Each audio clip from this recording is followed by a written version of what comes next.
Hello everyone, my name is Matt Scorpion, and I hope you came back down off of contest day and raid weekend actually having something good come out of it. My team certainly did. But on that note, aside from that, I'm sure as you looked around, Iron Banner is currently active, so this is the first of 3 Iron Banners of the season. The current mode is Fortress, and of course there is a few things to get to in terms of Iron Banner, but I will get that in just a little bit. Now, in terms of your contest mode, I hope everyone did well. Personally, I was a part of the crew that while they did not make the first 48 hours, we were still trying, and as soon as 48 hours ended, we went right back in, and actually, I managed to sneak away with a Necrochasm. So, on that note, I would definitely say anyone who actually did contest mode and were saying this sucks, go back and do it now. It is honestly far more enjoyable of a rate. Well, I say enjoyable, is at least a lot more doable and probably enjoyable for the loot grind. Personally, I only got machine guns on all 3 characters during the weekend, but on that note, really the armor's looking great, guns are all looking pretty solid, even the Word of Crota, which is a precision, low damage, high rate of fire hand cannon, that even still nowadays is looking pretty solid. But on that note, time to get into the rest of the world. Now, starting off with the Vanguard. Currently, our strike for the week is the Lightblade, which, yes, not a great... Wait, that says the wrong thing.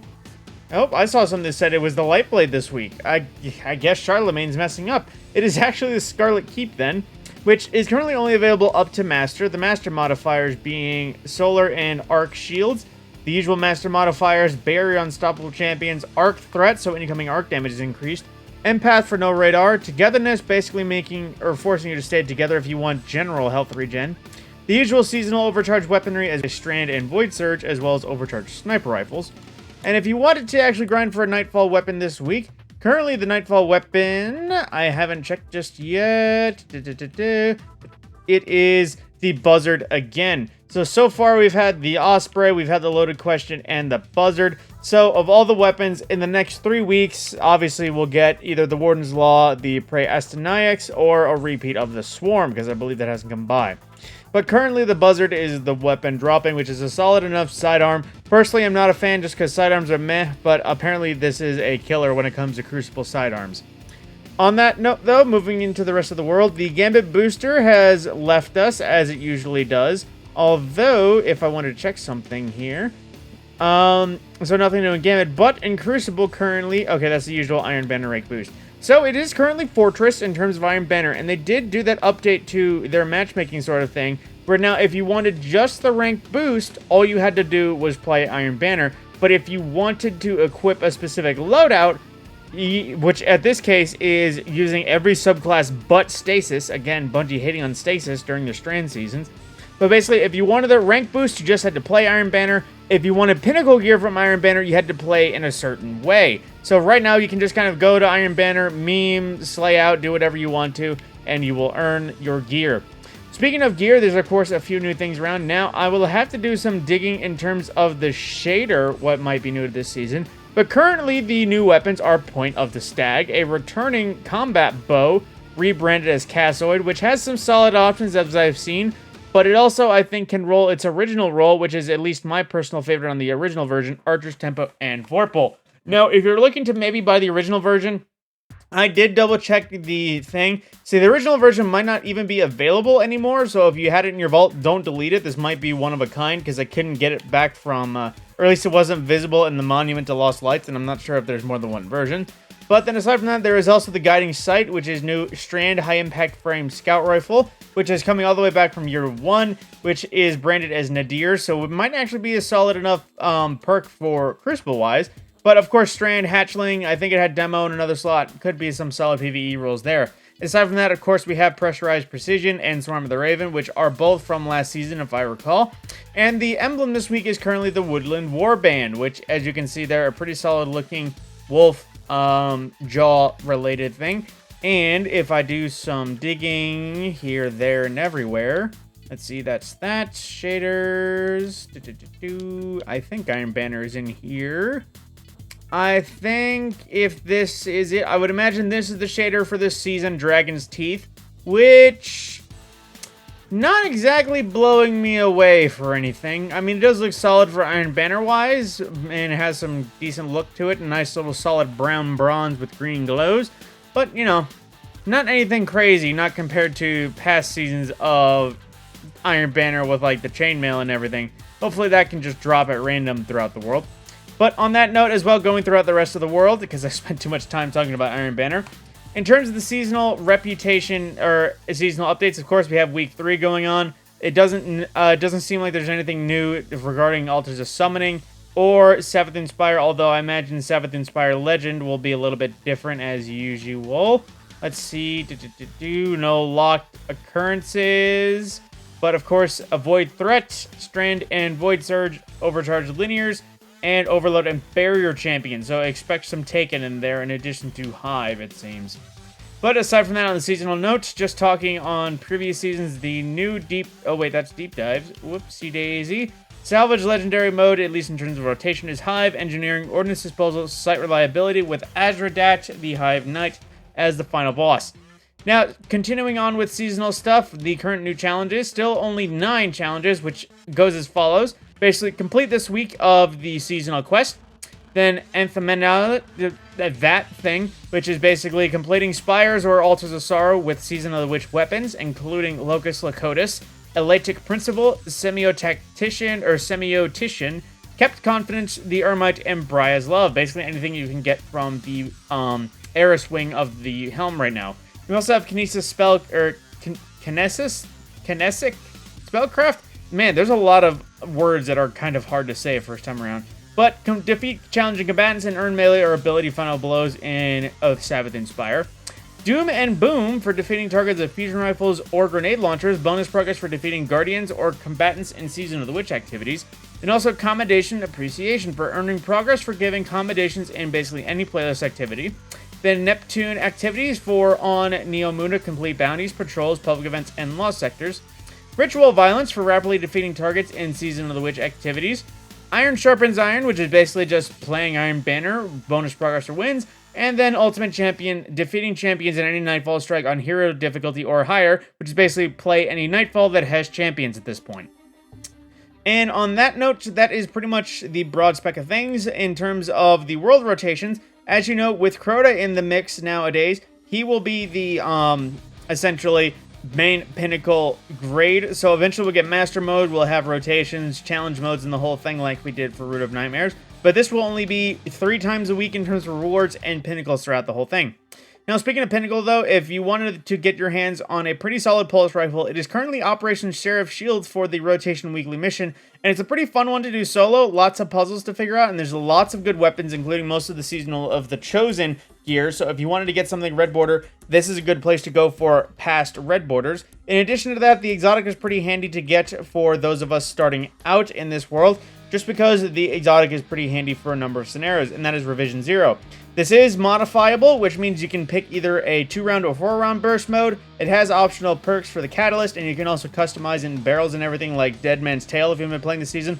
Plus, it is naturally anti-barrier, plus it is a pretty solid pulse rifle in addition to having a sniper-like sniper mode. So, if you like that idea, that is a good gun to go and get, and of course it'll drop Red Border the first time and will hopefully be fully craftable, and might just need to run it a few extra times to pick up the rest of the details. Now, in terms of everything else in raids, now, the current farming raid is the Deepstone Crypt. So if you're still hunting anything from the Deepstone Crypt, whether it be guns or gear, basically all the challenges are currently active in all activities, so if you wanted to get your hands on more Red Border still nowadays, this is the time to do it. Otherwise, you know, you can steer clear other than the Pinnacle. And the farming dungeon is currently... Whoop, I keep missing the Pinnacle thing. No, that's still Avalon. I'm surprised that's still Pinnacle considering the rotation. Where is Dungeon? I believe it will be Pit of Heresy. Yes, the Pinnacle Dungeon is Pit of Heresy, which is a solid high stat armor farm. Granted, there is no Master Mode though, so there is no good Artifice armor you can earn from there. Now, darting throughout all the raids, in terms of oldest to newest, Last Wish is currently the Summoning Ritual Challenge. On the moon for Garden of Salvation, currently for that, the current challenge is Leftovers Challenge, which I think is the first encounter challenge. Then, of course, like I said, on Neomuna, all of the things are active there, so nothing to go for there. Then going into the Legends tab for our other previous raid, Vault of Glass currently has the Only Oracle for You challenge. Basically, Oracle challenge can't break more than one in the same spot. Then for King's Fall, it is the Grass is Always Greener challenge for that. And wrapping everything up for Neptune challenge, now I saw a bug with this before. Currently, it appears like there's no challenges, so I might need to actually make a separate video talking about that just to get Bungie's attention and submit it to the help forum. But, you know, it seems that Root of Nightmares doesn't have an active challenge mode. Either that or challenges won't come back until Crota challenges come in. The current weekly mission is Breakneck, so if you wanted to farm out some stuff, that's an easy way to get access to it. But aside from that, it's pretty solid of the Ascendant Alloy farm. And of course, on that note, the Vex Incursion Zone is in the Liming Harbor in case you're trying to farm out exotics from Vex Incursion. And Partition is the hard reset indeed. Now, I don't know if there's anything new in Veil Containment. I know when I did the first week of that, just a heads up, I did the first week during the Season of the Witch, and I listened to everything until there was nothing left. I had maybe about 11 logs, so I will need to double check there to see if there's anything new there officially. Now, in terms of weapons available from Banshee, we have the Whispering Slab, not craftable, alright bow, Plank Stride, which is craftable from Season of Plunder, solid enough machine gun, although we just got another Arc Rapid Fire machine gun, so at this point, if you have your choices of it, whether it's aesthetics or perk combination, although both origin traits are kind of meh, just because as much as range is nice, it's how often are you meleeing things in end combat, and head rush is pretty meh. Then we also have Royal Chase, which is a pretty solid perk set. Now, granted, full auto is pretty irrelevant, and I could have sworn they just kind of got rid of this perk, considering everything is full auto now. But aside from that, pretty solid scout rifle nonetheless. Enyo D, which is really a Hake submachine gun I've literally heard zero from. I've heard no one say it's a secret meta. I've heard no one say it's underrated. I haven't even heard anyone say it's garbage. I just haven't heard anything about it. Then, same thing with Fugue 55, kind of. Well, this is a pretty solid PvE role with an extended mag, autoloaders, and firing line for damage. At this point, with the world's first ending and Master being a whiles away, and it's seeming like there's no good places for a sniper, nowadays snipers are kind of in the wayside. Then for our main Banshee stock, we have Boudica C, a sidearm, a Hake sidearm as a matter of fact, a little John Wick pistol, 9mm, which has some pretty meh perks already, but of course it was always a sidearm. And then we have Irukandji, which is a pretty solid rapid-fire stasis sniper rifle. Now, if there was one to actually go for PvE-wise, I might suggest this one. However, this roll is pretty not great unless you're literally looking for something for Headstone. Then you also have Stochastic Variable, which is an SMG that is still a kind of one-of-a-kind thing because of access to something called Phase Mag, which changes its archetype entirely. Although it's kind of hard to vouch for this one for all of its perks, even though it does have 3 perks regardless. And Galu RR3, which is basically a not-so-great Uzume sniper rifle, which not the greatest in any of the perks, really. It's pretty just meh sniper altogether. Then Typhon GL5, which is a stasis heavy grenade launcher, which I keep vouching for having crafted, but at the same time, they just won't make this thing crafted, and it makes me sad when I think about that.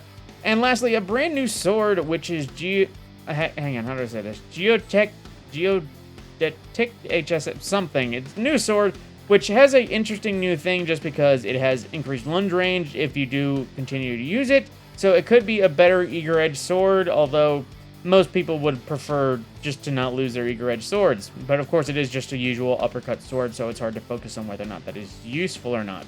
And then to wrap everything out, of course, there is the basically, how do I say this?